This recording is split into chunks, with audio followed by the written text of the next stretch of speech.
A lot of people in the church, just for example, they'll be retired and then they retire from all church service.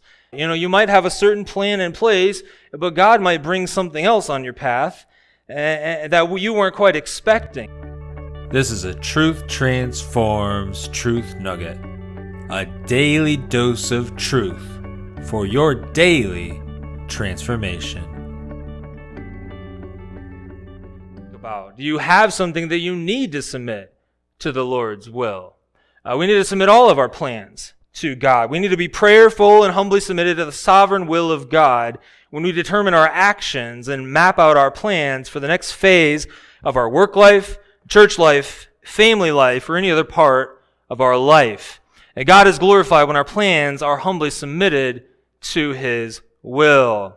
Well, let's look at verse 14 now. Verse 14 shows us pride revealed. The pride of this businessman was revealed, and our pride might also be revealed if we live life in a way that loses focus on our place before God and our time on this earth. Verse 14. Yet you do not know what tomorrow will bring. What is your life? For you are a mist that appears for a little time and then vanishes.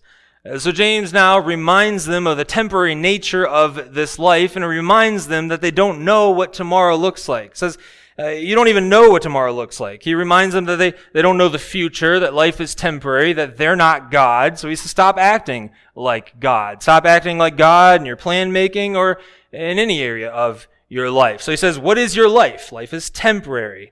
It's just a reminder of how temporary this life is. He rebukes them by saying, for you are a mist that appears for a little time and then vanishes.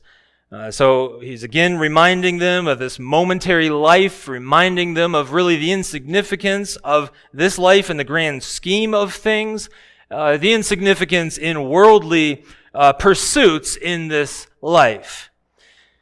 So James says that it's only a mist. This life is but a mist. Job declared that our days on this earth are determined. He said elsewhere, my life is a breath. And King David declared, as for man, his days are like grass. He also cried out, for my days pass away like smoke, and my bones burn like a furnace. We're just passing through this life. It's really just a small fraction of our eternal destiny. It is a very minimal part of the eternal life that we have through Jesus Christ. There are much greater things to be looking forward to. So all of our plans then must be submitted to God. We need to make sure that we're not falling into any kind of prideful areas of our planning, just like we see that there was a pride revealed in this businessman's planning. The pride of these businessmen was revealed. They lost perspective. They did not act like God was concerned with their plans, and they lived as if their life on earth was their final dwelling place. And we don't want to live on this earth as if this is all that there is. We don't want to fall into that trap. We want to keep an eternal perspective. We want to maintain a heavenly perspective. That's an important thing to have. And so they did not live in a way that glorified God, and we need to live in a way that glorifies God.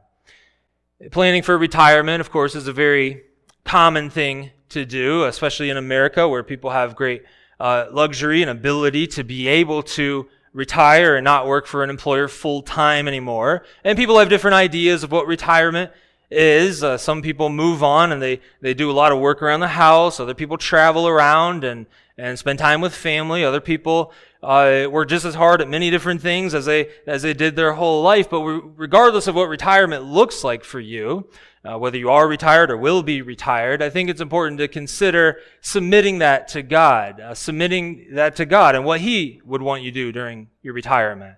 And a lot of people in the church, just for example, they'll be retired and then they retire from all church service. We ought to ask God, well, God, is that what you want me to do? Or maybe at this phase in my life, if I'm a little bit more available, in the sense of not being tied to clocking in and clocking out at certain times, etc., maybe I can make my plans in a way that I could serve in the church if I see needs, and maybe if a young couple comes in the church, an older couple could disciple them. So we need to think about what is it that would honor God the best in this area in my life. And I'm not just talking about church, but that's a big area of our life. And so you can think about it. You might have a certain plan in place, but God might bring something else on your path that you weren't quite expecting. Different opportunities. And He'll use your life experience. He'll use all of your godly wisdom, your knowledge of the Word, and your different spiritual gifts that He's gifted you with to help out in different areas. And we need to pay attention to that and not just make all of our plans apart from God. So I think that's something that we all ought to consider. Well, I do pray that was a blessing. Now do me a favor, and if you enjoyed today's Truth Nugget, go ahead and hit that like button. That really does help to spread this to more people. Also, if you're new to the channel, you've joined us in the middle of a series on the book of James. And you can find all of the Truth Nuggets on the book of James in a playlist that'll be available in the description and also on the channel homepage.